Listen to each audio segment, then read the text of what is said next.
There is a big event happening at Shop Talk with Lil Wayne, and it's a white party, so that's a bit novel. My kids are so jealous. Yeah, I'm a bit like a drug dealer with the old magnesium, aren't I? I've gotten all my friends and family.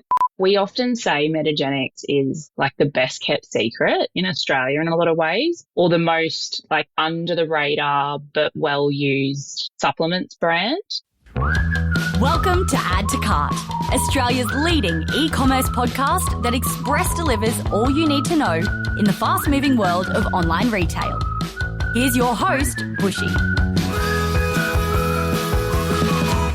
Welcome to Add to Cart, Australia's leading e-commerce podcast for e-commerce professionals who never stop learning. We bring you insights from the top e-commerce operators, founders and experts across all of Australia to help you drive results and grow your e-commerce career. My name is Bushy, joining you from the land of the Turrbal people here in Brisbane, Australia. Now, how would you deliver a complete B2B and DTC digital transformation on Shopify Plus in 6 months without breaking your business or your team? I'm super pumped to be joined today by Suzie Young, Director of Digital Marketing at Metagenics ANZ. Based in Brisbane, Metagenics is a natural health powerhouse with over 40 years of history and brands like Metagenics, Inner Health Plus, Ethical Nutrients and Endura under its belt. In just 6 months, Suzie has led a complete transformation, launching a brand new D2C channel, migrating their legacy B2B platform, and rolling out an integrated loyalty program. And she did it all within a global business alongside execs from Amazon and Johnson & Johnson. In this episode, Suzie breaks down how she built the tech stack, how she kept stakeholders aligned, and how she made the tough calls that kept the transformation on track. Now, before we get into today's episode, don't forget that expressions of interest are now open for retailers to join me on the very first Add to Cart tour to NRF APAC in Singapore this June. Come with me and a special crew as we explore new ideas and we make some amazing connections in Southeast Asian retail. Head on over to addtocart.com.au to find out more about the packages that we've put together and to register your interest. A big thanks, as always, to our partners Shopify and Klaviyo for making this episode and this podcast possible. Now, let's dive into how Suzie Young and the Metagenics team got such a huge transformation done in just 6 months. Suzie, welcome to Add to Cart. Thank you for having me. It's lovely to be speaking to you on a Friday because we spend a lot of the week together at the moment. We have. So nice to be doing in a different setting. I know. It feels a bit weird, really, because I just saw you in the office yesterday and now here we are. Here we are. We had a massive day yesterday and we're going to talk all about the transformation that you are leading at Metagenics. But exciting day yesterday where we were able to launch the new loyalty program for Metagenics. Yeah. Using Yotpo. It's been a really exciting project. I mean, we'll talk about it today, but we launched our D2C channel just back in October last year and wanted to quickly roll out loyalty as well. And so we're using the Yotpo platform and it's been really amazing. And of course, you've been kind of helping us in the business with project managing that side of the project. Yeah, it's been fun. It's been a lot of fun. So nice to have it live. Tell me, is it still standing up this morning? Because I haven't been in there this morning. It is. Okay, good. Happy to report we're still live. Awesome. Now, we've caught you at a busy time because next week you're off to lovely Vegas. I am. I mean, it's tough, right? But someone's got to do it. I reckon if there's anyone that has to do it, I'm a good candidate. I think you are a martyr for putting your hand up and taking the hit for the team. We talked to Jethro from the Nile around Shop Talk, which is what you're going over for. And he was saying, Aussie retailers, you got to come over with us. What was it about Shop Talk that you were like, oh, I've really got to see what's going on over there? Yeah, well, I've had my eye on it for a while. This will be my first time to go over. I think it's kind of known, right, as one of the premier D2C or online retail conferences. I think it's just the scale of the events that you get over in the States, which are quite different to here. And it's been interesting, right, because I'm doing a hosted ticket, which means that I'm doing 8 or 10 of the speed dates with different vendors there. And I've done lots of that in Australia, like iMedia runs that model, right? But when you go and you're selecting the vendors to meet with at Shop Talk, there's over 2,000. And so you're sitting there going, whoa, like how do I choose who I want to meet with? Yeah. So I'm really excited to just kind of explore some different platforms that maybe we don't know about here. The sessions look amazing. Some of the speakers look really amazing. And of course, it's in Vegas. So some of the parties are pretty awesome. I was wondering how long it would take you to get to that because yesterday you were a little overexcited around one of the parties. Yes, there is a big event happening at Shop Talk with Lil Wayne and it's a white party. So that's a bit novel. My kids are so jealous. My kids are 10 and 12. And when I told them that, they were just like, no, you've got to take me. But actually, we've got our hands on a run sheet of all the parties at Shop Talk, and it's unbelievable how much is actually going on. So it's kind of more about choosing, where will you go and what will you do. Incredible. How many nights are you spending over there? I'm spending 3 nights in Vegas for Shop Talk, and it's a 3-day conference. Yeah. But whilst I'm over there, I'm also visiting our head office, which is just south of LA near San Clemente in California. Yeah. So I'll spend a couple of days at the head office there, which is really exciting because there's a lot of people there that I deal with really regularly, but I've never met them in person. So I'm really excited about that. Oh, that'll be so good. 3 days in Vegas. You are going to fit so much into there. I'm not sure how much sleep I'm going to get, but hey, you live once, right? You roll into head office and they'll be like, Suzie, you are like so much more animated in Teams than you are in person. Yeah, and we're doing a workshop on the Friday after Shop Talk, so I'm not sure how that's going to go. All right, let's give everyone an overview of Metagenics because we've known each other for a long time when you were at Signet, but then when you went over to Metagenics, we caught up and you gave me the rundown of who Metagenics is and what you do, and I was blown away by the size, the scale, and the history of the company. Yeah. It was kind of this unknown secret to me. Can you share with everyone else who Metagenics is? Yeah, sure. So Metagenics is a vitamin supplements and natural healthcare business, and we've been around for over 40 years now. And originally we were founder-led in Brisbane and known as Health World back then, and known as Health World for about 30 years by 2 guys who I believe were pharmacists. And we've been acquired by the Metagenics group, and that group is head officed in North America, but also has presence across Asia and the EMEA region. So it's a pretty decent size group. Yeah. We have 4 brands in the ANZ part of Metagenics. And so most people would know us best for our Inner Health brand, which is the probiotics brand. Mm-hmm. And we pioneered probiotics in Australia some like 40 years ago. I know I grew up seeing infomercials of, have you had your Inner Health Plus today? It was actually one of my first assignments as a media buyer. When I was a junior media buyer, was to buy like all the programming on TV for the Have You Had Your Inner Health Plus today? Oh, amazing. That's so funny. And people still often think the company or the brand is called Inner Health Plus because of that branding, but that's just one SKU. There's actually about 40 SKUs across the Inner Health range.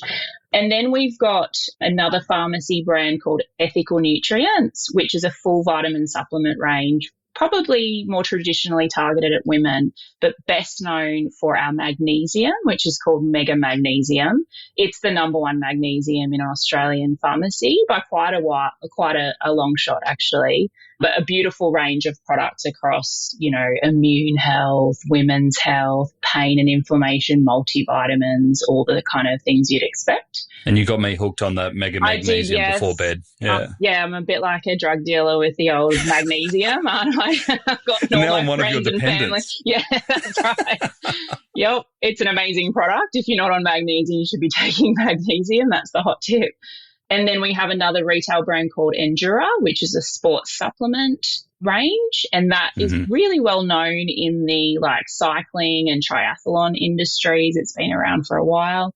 And then our namesake brand, Metagenics, which is the biggest brand in our company. And Metagenics, up until October, has been a brand that you can only access through natural healthcare practitioners through a prescription or a recommendation.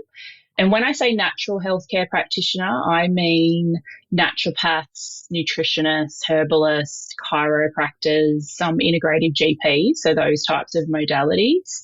And it's quite a large range for a supplement or minerals range. You know, it's got kind of around 200 SKUs. And this is a very premium range where it treats really specific conditions and need states.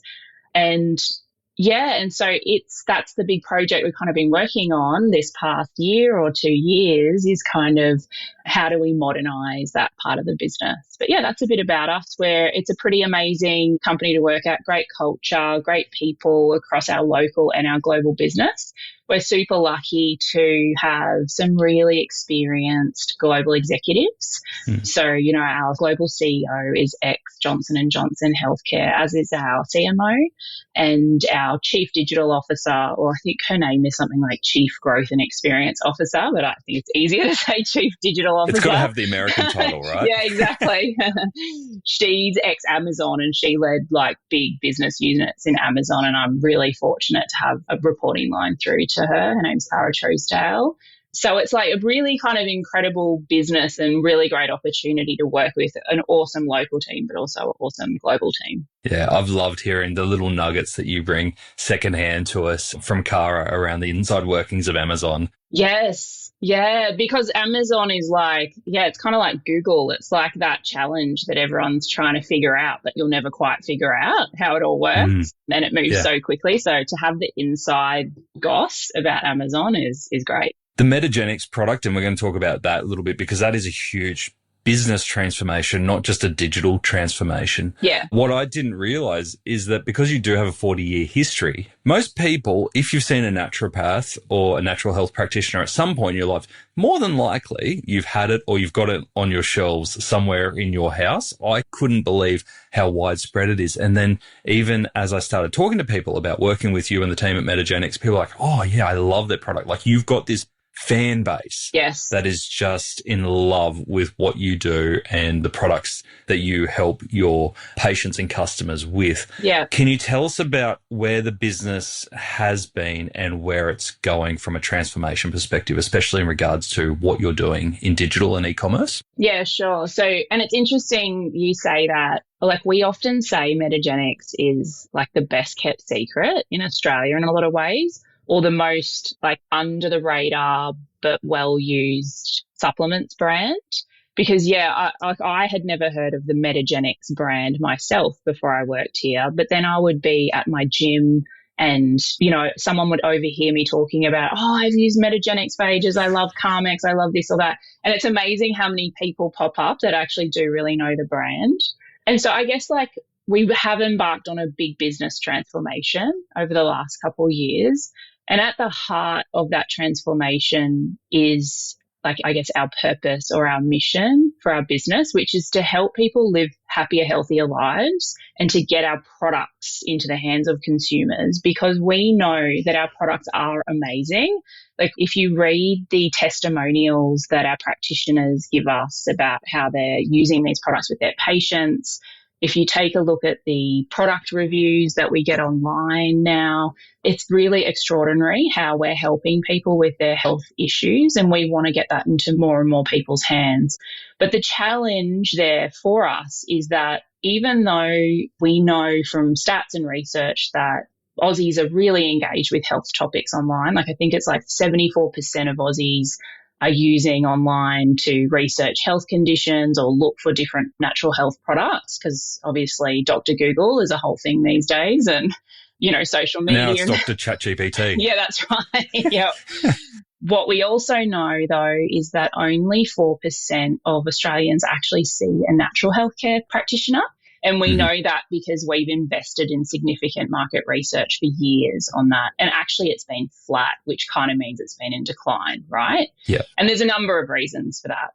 But I guess when we kind of looked at our future and if we want to really deliver on our purpose, we're like, we need a way to get this into more people's hands. And so the way to do that is to, I guess, reduce the friction and open that up and allow consumers to purchase our product through a direct-to-consumer channel. But I guess what we do there is with all of our marketing and our strategy is we're always talking about the benefits of seeing a practitioner. So if you see our marketing, often CTA will be to our Find a Practitioner tool on our website. If you go to our website, you'll see videos about naturopaths talking about, what they do, why they do it, what like different conditions or ingredients. So we're kind of weaving this message about the natural healthcare practitioner into everything we do. And the reason, there's a win-win for us with that. So we know when patients engage with a natural healthcare practitioner, they'll get a better health outcome because they'll be on a program where someone's assessing, what they need and the combination of our products together. But we also know then commercially that there is a higher LTV for patients who are seeing a practitioner. So, that's kind of, I guess, the big picture strategy of what we've been doing. And then I guess the actual execution of that has meant that we've had to fully upgrade our website, which was a really legacy, clunky, custom, yucky website. That's kind of been an issue. You've painted a pretty good picture there. Is that clear enough? Yeah. Yeah. That's kind of, the business has had significant issues around that platform for a long time. So we've had to upgrade that. And then we've also had to launch a DTC channel and everything that comes with that. So, there's just been a few things going on at Metagenics. You've had a massive 12 months. What you've achieved in that amount of time has been phenomenal, watching you lead that through with the team. I want to go back just quickly to that point around growing the customer base and that flat line growth. One of the things that's come through as I've been able to speak to some of the teams who are working directly with practitioners and the customer service teams and the education team, because what I loved was that in the Metagenics team, you actually have this huge team of natural healthcare practitioners who are called educators. Yes. And it's just their job to help keep practitioners up to date with all things natural health. The education team, or actually across the whole of Metagenics, we have natural healthcare practitioners. So we have this amazing education team that's been like a real, I guess, USP and strength of the business for many years. We have a clinical support team, which is like a naturopath help desk with other naturopaths where they can answer questions and help them with questions they might have with patients that are in their clinics and different products to take. And then we have lots of healthcare practitioners just through our business, like in our sales team, in our regs team and all around. And it's a really important part of what we do, the education side of things, because, part of our role is helping to educate healthcare practitioners on the latest research that's coming through on different ingredients and products out there and how that can help their patients with different need states that they have. So it's been amazing speaking to all of these teams because, yes, we need to grow the customer base, but it's also about serving your patients in the right way and around compliance with scripts, which I never really thought about, is how do you just make it easy and convenient for people who love the product and they're on a journey, because a lot of the natural healthcare journeys aren't like the Western medicine, here's a prescription, it'll be done. It's a longer term play. Yeah. So you're really feeding into that customer lifetime by allowing them to continue the journey with the naturopath, but not having a reliance, if that makes sense. So when we were looking at the direct-to-consumer channel and also the patients that order on our website online, we were kind of looking at different ways that we could replicate that practitioner experience, but online. And so that's where kind of functionality like subscriptions are important, because that helps the patient meet compliance by, taking the product every day over a period of time. Or that's, a big reason why we launched the loyalty program. Again, patients will only see the benefit of the product if they take it over the long period. And I think what happens out there in this industry in general, and I'm like one of those people who used to be like this, is you get in fads with vitamins and supplements and natural health. And you think, I'm going to do this now. And you do it for a month and then you don't do it for another few months. But actually, most of these products, the benefit comes when you stick to it for 2 months, 3 months or longer. And so, providing the consumers and the patients tools online, that actually supports our practitioners as well. Yeah, I love it. It's a whole new business model. So when the leadership team, and I'm assuming you knew about this when you signed up for the Metagenics job, but when they came to you and they said, look, we need to really go hard at this D2C channel to make it available for consumers as well as patients directly. From a tech stack, where did your head go? Because you said that you were on this custom, horrible, you might have thrown in a couple of other words there, piece of technology that had been there for so long. It was a legacy platform and it was basically a rebuild from scratch. How did you assess what technology you might need to build the foundations of this?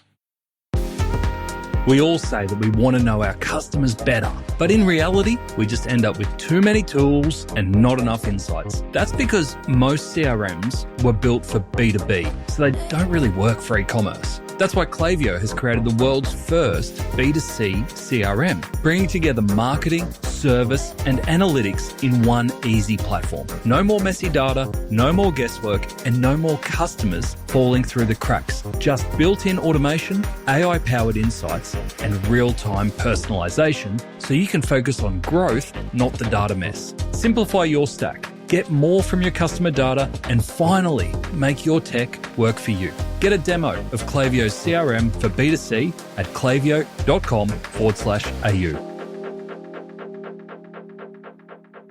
Yeah, that's an interesting question. It's been quite a journey the last couple of years from a technology perspective, because at the same time, there has been other projects running globally on different tech stacks, on much bigger kind of headless enterprise level tech stacks. I think in Australia, we had a little PTSD from the tech stack that we had, you know. Yeah. It was fully custom front end. At one stage before I joined the business, they built out internal dev teams. Like, it was just a bit of a mess. And one of the things we did early on was we created design principles for our project. And our project manager, James Hallam, who you know from working at Metagenics, he really helped lead this with us and establish some design principles up front. And they were things like, we will seek the best practice functionality in platforms that are, you know, leading the way. We will aggressively avoid custom code and use out of the box wherever we can. I always loved hearing that one. Aggressively avoid. Aggressively, yes. We'll be informed buyers. So when I say that, I mean, like, we'll do an excellent job at building requirements and understanding what we want so that we're not stuffing, you know, agencies and platforms around in project. You know, we're not a software house, we're a vitamins and supplements business. So that was super clear up front. And I think that was really great foundation for us as we then moved through this process of selecting platform and selecting partner. And I think I had personally been watching Shopify for a while. Shopify, without a doubt, is the number one choice for D2C, right? There's no question. You don't even have to think about that. But we do have a B2B side to our e-commerce because our practitioners also do buy product for their practice and we sell to retailers as well. So we had complexity in our solution and in our requirements that you'd expect for a B2B channel around pricing and shipping options and complexity in customer groups. So obviously, like, the Shopify roadmap for B2B has picked up quite a bit in the last couple of years. And so what we decided to do was run like a proof of concept stage up front. And we approached Shopify first and worked with their technical people. And we basically built requirements of all the things we were worried about, got together with them, workshopped that, and they came back. And I think they came back, and of our, say, 15 things that we were worried about, maybe there was 2 that they couldn't solve. Mm-hmm. And that gave us confidence to kind of move to the next stage, which was a proof of concept with a Shopify agency. And the reason I like this, and this is a great learning for me too, because my last project, I just went full RFP. But doing this is great because, you know, in our business, because we're a global business, we have committees we have to get approval from, like project approval committee. We have steering committees. We have, you know, tech committees. It's very different when you go to one of those committees and you're asking for a small amount of money versus a massive amount of money. And that's what I love about the proof of concept stage. So we said, hey, we need to do an 8-week deep dive with a partner to just flesh this out because we're pretty confident, but we want to be 100% confident they gave us the support and backing to do that. We engaged Overdose Digital, who have deep Shopify experience and who I had worked with before, so knew that there was, I guess, a cultural fit and a ways of working that would suit our business. And they kind of prototyped some of these parts of our solution for us. And so once we then got, say, I think we got about 6 weeks into that proof of concept and we had enough confidence that we knew that we were on, and we were able to go back to our steering committee and say, okay, here's actually the evidence that this solution is going to work. And then from that point, we got into a project. We rolled it out in 6 months, which still blows me away when I think about that, because that is huge to do both a B2B migration, but also a launch a whole new D2C channel. Oh, yeah, from scratch when, we've quickly. never, ever sold direct to consumer before. So it wasn't just an e-commerce project. It was a full business project with, what is the external marketing? What is the internal comms, external comms strategy, commercial implications around supply chain and ERP? Yeah, it was pretty big. It was massive. And I love what you said there around the proof of concept, because your time saving isn't just in the build. It's all in those months and those years sometimes of building business cases and getting sign off for that big number. That's right. Yeah. And it helped us write the requirements as well. But we had a really good idea of our requirements before we went into that. One of the things that resonated with me up front was Martin, who's the Shopify lead at Overdose. I remember him saying early on, if we get into this proof of concept and there's 2, 3, maybe 5 things that are a bit custom, we'll be okay. Mm-hmm. But if we get into this and it becomes 10, 15, 20 things, Shopify is not going to be the platform for you. And I just really appreciated that honesty and openness. And I think we were really aligned with that as a team, but also we had those strong design principles. So, we were going into this, we wanted to upgrade quickly. We wanted to launch this channel. We'd had problems in the past. And so there were some things we did, sacrifice because, the greater good was worth it to get live, and it'll come at some point. That has honestly been one of the best things around working with you, Suzie, and observing the way that you are able to keep a project on track. To hit 6 months doesn't come without hard decisions. Yeah. Like, you are able to really put it out there and say, guys, this is actually veering off scope, or this is getting into custom territory.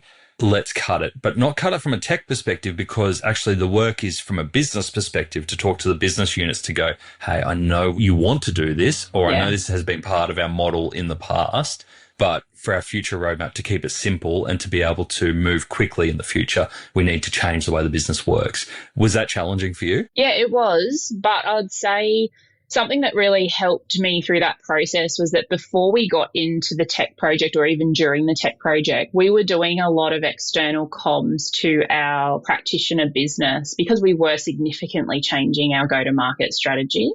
And I was a part of that comms. So I was doing presentations to some of those VIP groups and talking about what the new web experience would be like and how it would all work for the patients, and got to network and meet the customers and really understand their pain points and what they liked and didn't like about what we were doing. And also through that time, kind of spending more time with our national sales manager, our head of sales, our regional CEO, and really understanding more deeply the dynamics that exist in this industry. Because I guess I only started 2 years ago. So, I just don't have the legacy or the history that a lot of them have.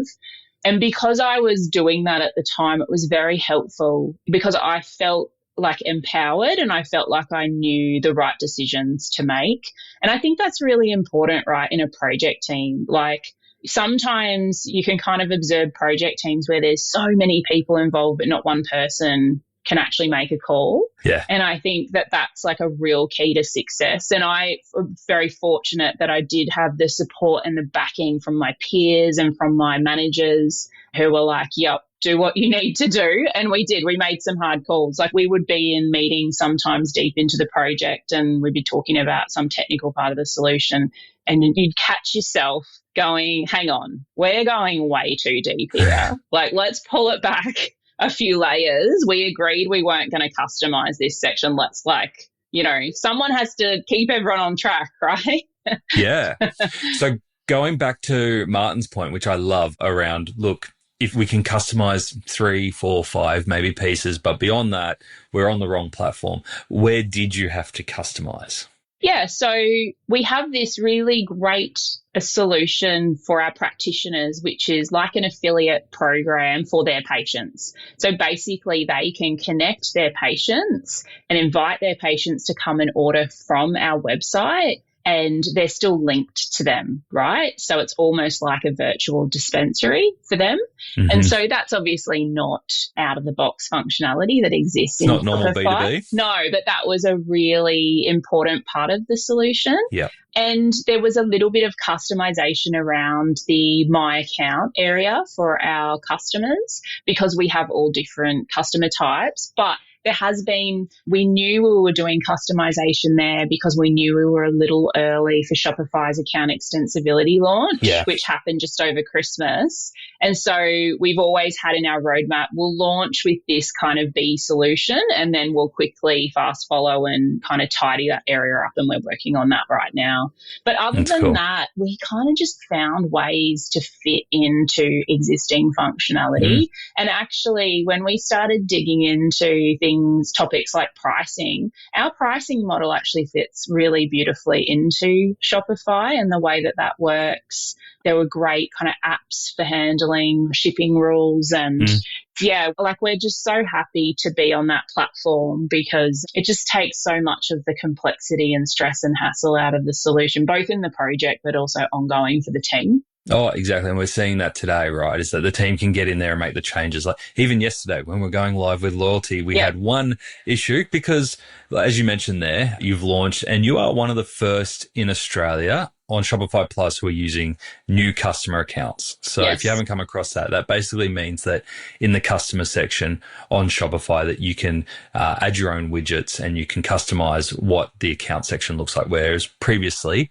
you couldn't change that, just like you couldn't change the checkout maybe a year or two ago. Yes. But you're one of the first that has that, which can come with complexities with integrations if they're not ready for new customer accounts. But even yesterday when we went live, there was something we needed and your team was able to spin it up. And this is a digital team, not necessarily a technical team, spin up some modules to be able to improve that customer journey straight away without having to do any development or involve other teams, which was pretty cool. Yeah, that was really cool. I love my team. They're so awesome. And I love how, I've got a couple of Shopify gurus in my team, as you know, with Reese and Candice. And even Natasha, is new to the platform over the last year, but has gotten to know it really well. And those guys just, under pressure, were troubleshooting and just found a solution, didn't they? Found a way forward. It was really cool. Yeah. And then to close out that part of the conversation, what does the rest of the tech stack from a digital perspective look like for you? Yeah, so we selected Yotpo as a pretty important platform because you can do a few things in Yotpo and it has both the native integration with Shopify, but then the integration of the modules with each other. So we're using their customer reviews, their product subscriptions, and now their loyalty. So that's been really great. It's always great when you install a Shopify native integration app, right? Because you just think, having come from Magento on my last project and the effort that it takes just to put something like customer reviews in or subscriptions and integrate that with checkout, but it's kind of literally you're configuring instead of actually, implementing. Yeah. Then we use Digital for our marketing automation and CDP for our kind of consumer and patient customers. Digital is actually a global platform for us. We use it in some of our Europe branches, and that's an important part of why we chose that platform too, is because it does integrate well with a range of platforms where, at the moment we're the only ones on Shopify. And so some of our other Europe divisions are on Magento or on Commerce Tools. And cursing you at night. Yeah. Yeah. That's right.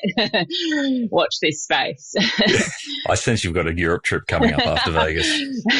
That would be nice, wouldn't it? In summer would be great. Yeah, that's right. So, we're using Digital really for the email and the SMS and some kind of forms and landing pages and things like that. And then we're also using just newly Tolstoy as a video platform, which, wow, that's a really cool platform. We've really only just launched that and we've got a lot of test and learn and roll out to do there. But that's going to be really key in our strategy because we really want to, as I was saying before, put the natural healthcare practitioner up front. And so we can do that through video and we can merchandise that around all different parts of our site. They'd be kind of the main three at the moment. And I think that then there's a bunch of other little apps as you end up having in the Shopify world for kind of more micro solutions. I think one of the things we're now looking at in phase 2 is assessing that kind of whole search, merch and personalization space. We left that out of our original project purposely just because we had a lot to do in 6 months. We probably didn't understand the requirements well enough, but we're kind of looking at that space now. I think that was a smart strategy, right? Because you also needed to understand how new customers are going to use this site because you couldn't implement something like a search and merch based on the requirements and the patterns in the old website because you need to observe how the new customer is going to use the site. Yeah, that's so true. And also, I think you can totally overload your team in a project with new tech. I feel like we did that at Signet where we onboarded everything all at once. But actually, when you go live, you don't have time to fully roll those out. So it ends up kind of being, 3 months, 6 months, 8 months later that you're really making the most of them because you've kind of everything's changed overnight and the team needs a bit of time just to get used to that. And you might not be able to give away too much, but what can you tell us? Because you went live with the new Shopify Plus website and the D2C transformation. Was it in October? Yes. What kind of results are you seeing in terms of customer response to be able to buy direct? Yeah, we're seeing incredible results. Obviously can't share the exact numbers, but we're well ahead of our forecast for revenue, which is so great to see. Because I remember you putting those forecast numbers together. There was a little bit of sweat going on there. I was sweating over those forecasts. I really was.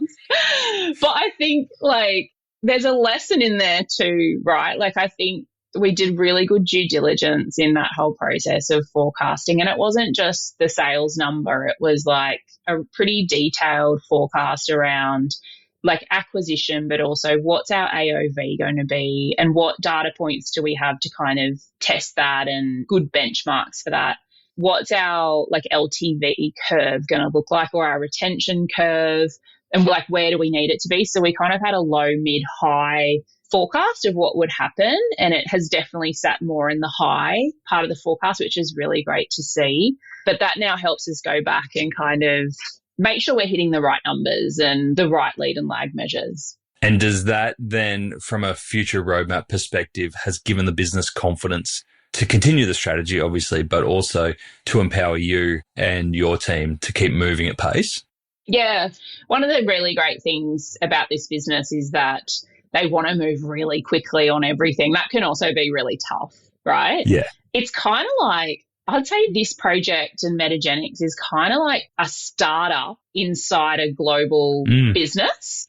So you've got the funding and the support and the approval to use really good tech and resource, but you're a startup. You're doing everything from scratch.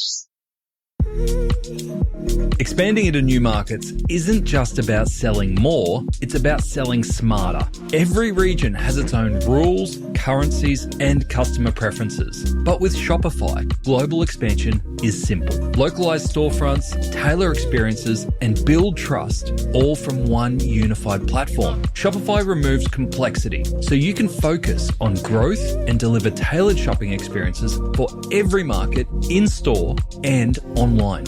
Accept over 100 currencies with Shopify payments for fast, familiar checkouts and use built-in analytics to identify your most profitable markets. One platform built for global adaptability so you can scale without growing pains. Visit Shopify for Enterprise to learn more and start selling worldwide.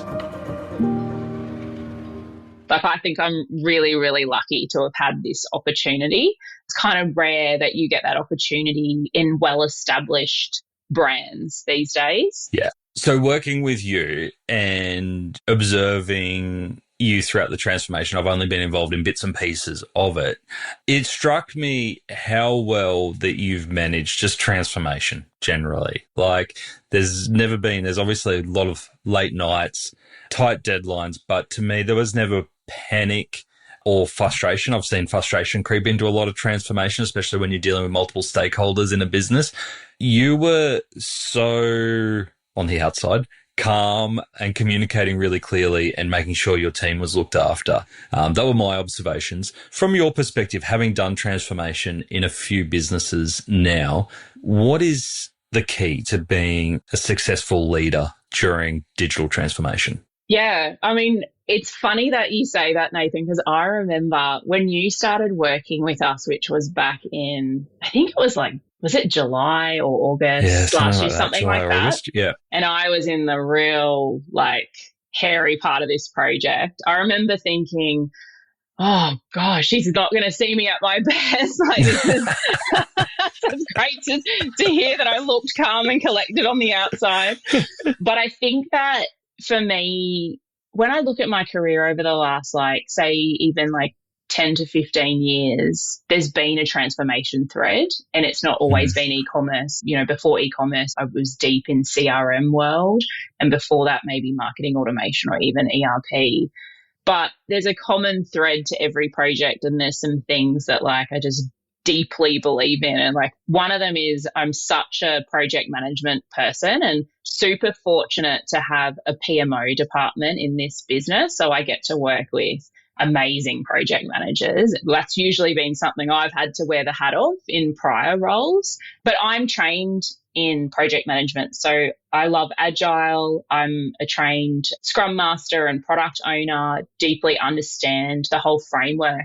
And I think it's so important to the success of any project. And I know there's lots of different frameworks out there and stuff. And it can be harder when you're in a smaller business to because you don't necessarily have the skill set and stuff internally, but it's so invaluable to do. And if there's people out there, even earlier in their career, that haven't been exposed to, say, an agile project management framework, it would be such a great investment. And then I think the other thing is, I guess, change management and just having that as a stream or a part of your project. You've got to look at change management from an internal perspective, but also from an external customer perspective. It's got to be a well thought out plan and strategy. And because when you get deep into those projects where you are very stressed, if you've thought of that stuff, then it's so helpful. And so I think those two things are kind of so critical to the success of any project, I think. I think if I could add one from an external perspective that I noticed about you, and you mentioned it earlier, is about you've got this ability too, that even though you do have the skills in project management, you have the skills in CRM, you've done the marketing side, you've built a website before, you've done everything that your team's doing and what you're asking of them. You kept your eyes out of the weeds. And you trusted your team and you brought in people when you didn't have the skills. And to me, that was really important as a leader, because especially in digital, it's so easy for us who have come through the ranks and are now in leadership positions to go, oh, this is going wrong, or I have a gap here. Maybe I just got to roll up my sleeves and do it myself. Yeah. And you did a really good job of avoiding that so that you can keep the train on the tracks. Yeah, and that's hard, right? Because particularly in e-commerce, part of what I love about e-commerce is I'm just so curious and interested in everything, and I love going deep on stuff. When I hear my team doing appointments with different search merch platforms at the moment, and I can't get to them all, and I'm I feel jealousy. But then I'm I don't need to go to them all anymore. So it is really hard. But I think, a big part of transformation is making sure that you have the right structure and the right skill set in your team and in your organization, and going external if you need to. That's exactly why I engaged you.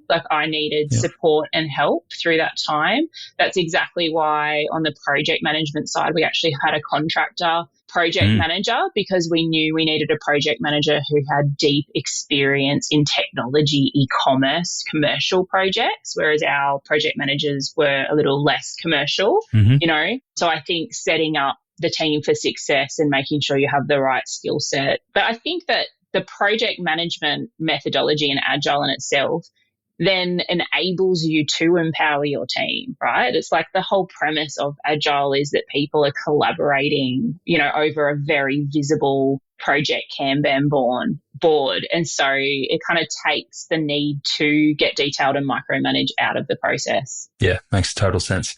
All right. So next 12 months, Suzie, let's assume that you make it back from Vegas in one piece. With all, yet to be seen. all mental cognitive abilities still working. What does the next 12 months hold for you and the Metagenics team? Yeah, the next 12 months is another really busy 12 months because we did really treat our first part of the project as MVP because we knew we had to do it very quickly.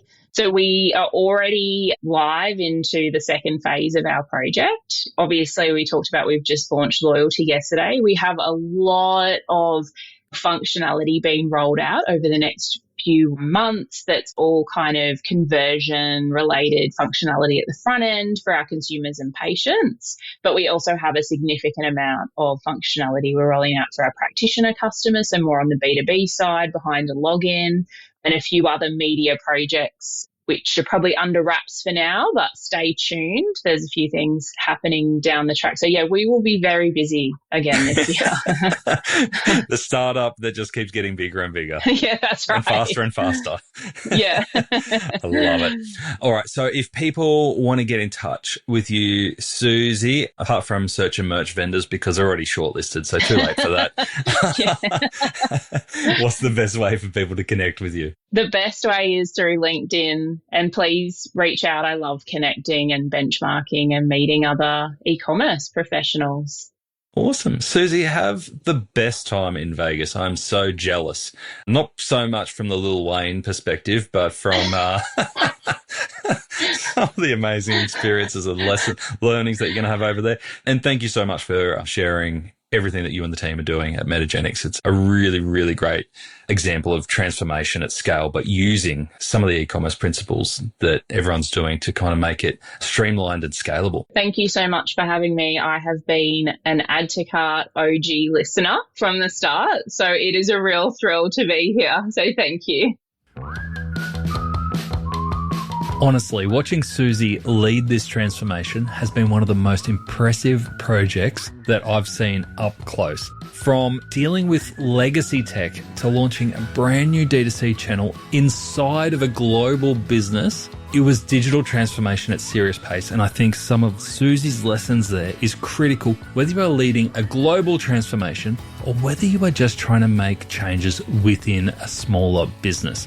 A lot of it, as we heard from Suzie, comes down to change management and people, not so much on tech. Now, if you want to get hooked on magnesium like I did, Suzie has a special treat from the team at Metagenics for our listeners. Use the code ADDTOCART at checkout, that's add to cart, all one word, for 10% off your next order. That's at metagenics.com.au. No minimum spend, one time only. Enjoy. All right, here are my top 3 takeaways from that episode. Number 1, with big digital transformation projects like this, you need to set the guardrails early. Suzie kicked things off with clear design principles and stuck to them. The principle around aggressively avoiding custom code wasn't just a motto, it was a rule that was agreed to by all parties, and it was stuck to help avoid scope creep and keep decisions aligned. Also, as per the design principles, having a proof of concept with Shopify and Overdose made internal approvals smoother and saved months of risk. So get those guardrails set up early.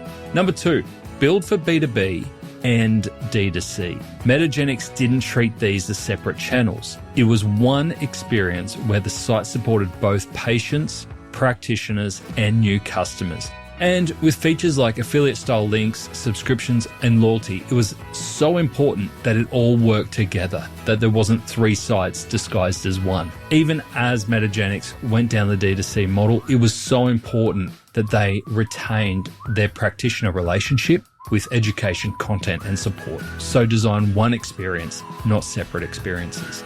And number 3, team structure matters. Suzie empowered her team to own the platform. When loyalty launched and something broke, her team fixed it fast. No devs needed. Agile tools like Jira and Trello kept everyone moving, and bringing in external experts meant Suzie could focus on strategy, not firefighting. If you enjoyed this episode, please share it with a mate or leave a review on Spotify or Apple Podcasts. Every review really helps. A big thanks again to our partners Shopify and Klaviyo for making this episode possible. Thanks for joining us today on Add to Cart. To listen to all our e-commerce conversations, now in the hundreds, you can head on over to addtocart.com.au. There, you can also join up to our free private Slack community to share e-commerce ideas, tips, and questions with other listeners. You can also subscribe to the Add to Cart weekly newsletter and browse some of the video highlights from our chats. There is a lot there. That's addtocart.com.au. And if I can ask you one thing before you go, if you enjoyed today's episode, make sure you share it with a friend or a colleague who could benefit, or leave us a review. It really makes a difference. Thanks again for listening, and until next time, keep those customers adding to cart.